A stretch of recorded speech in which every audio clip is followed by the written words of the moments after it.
Hello बच्चों, class 11th half yearly exam 2024-25 chemistry का question paper हम सॉल्व करने वाले हैं। और पहले हम मल्टीपल चॉइस क्वेश्चन सॉल्व करते हैं। सबसे पहला क्वेश्चन है कि द्रव्यमान की एसआई इकाई है। एसआई इकाई होती है बच्चों किलोग्राम। फिर हम बात करते हैं कि परमाणु क्रमांक 24 वाले तत्व की पहचान करो कि कौन सा तत्व है जिसका परमाणु क्रमांक 24 है। तो क्रोमियम का परमाणु क्रमांक 24 होता है।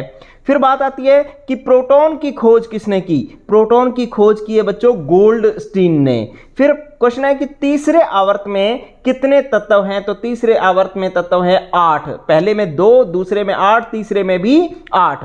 फिर हम बात करते हैं कि निम्नलिखित में से कौन सा अणु केंद्रीय परमाणु के संबंध में अष्टक नियम की पालना नहीं करता। तो आप देखो बच्चों कि यहां पर जो है जिनोन है, जिनोन के बाह्यतम कोश में 8 इलेक्ट्रॉन होते हैं, लेकिन इसने F से बंद भी बना रखा है। तो इसका मतलब इसमें अष्टक का प्रसार हो गया है, 8 से ज्यादा इलेक्ट्रॉन हो गए हैं, तो ये अष्टक नियम की पालना नहीं कर रहा है। आंसर आएगा XeF4। फिर बात आती है किस अणु का आकार CO2 के समान है। पहले हम बात करते हैं CO2 का अणु का आकार कैसा होता है। ये जी है इसके अंदर संकरण है sp और इसकी ज्यामिति जो है वो है रेखीय। ठीक है, तो sp संकरण वाला और रेखीय ज्यामिति वाला जो ऑप्शन है वो है BeF2।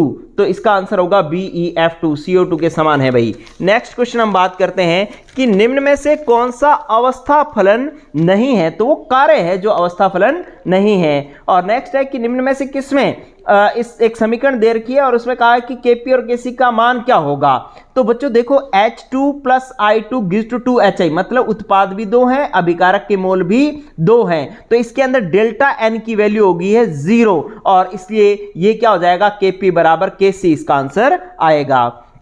फिर हम बात कर रहे हैं कि SF6 में संकरण है। तो SF6 में सल्फर 16वें वर्ग का है, बाह्यतम कोश में 6 इलेक्ट्रॉन है, 6 फ्लोरीन ने बंद बना लिए। तो इसका मतलब है कि 6 का मतलब हो गया 1s 3p और 2d, मतलब संकरण हो गया sp3d2।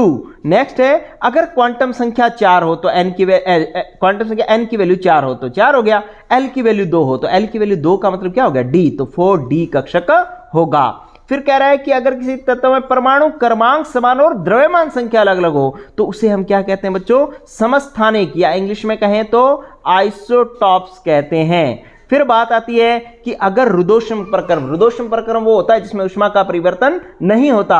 अगर ऊष्मा का परिवर्तन नहीं होगा तो डेल्टा Q का मान फिर क्या होगा, 0। ठीक है बच्चों, तो इस प्रकार से मैंने छोटे क्वेश्चन इसमें आपको सॉल्व करवा दिए। और अगर आप कमेंट में किसी बड़े क्वेश्चन का आंसर भी मांगेंगे तो वो क्वेश्चन भी मैं सॉल्व करवा दूंगा। और इस वीडियो में इतना ही। Thank you.